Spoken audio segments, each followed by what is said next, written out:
Hey guys, welcome back to my channel. Today I'm gonna take you on a journey from garden to table as we plant some petchay, wait for it to grow and finally harvest and cook it. So I have my petchay seeds here, and the first thing we need to do is prepare the soil. Petchay grows best in rich, well-draining soil, so make sure the ground is nice and loose.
Petchay grows quickly, so they're almost ready to harvest.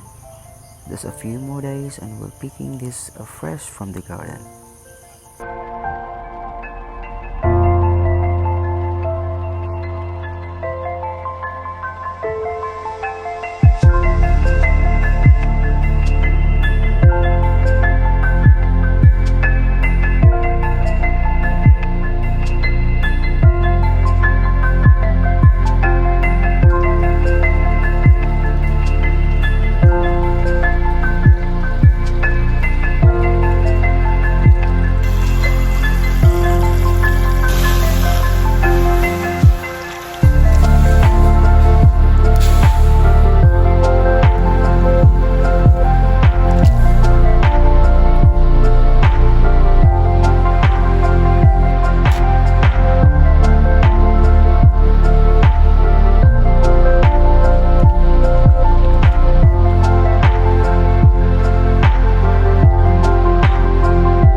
Thanks for joining me on this journey from planting to harvesting and cooking petchay. Hope this inspired you to grow your own vegetables at home. If you like this, don't forget to hit the like button, subscribe, and leave a comment down below. Until next time, happy gardening and happy cooking.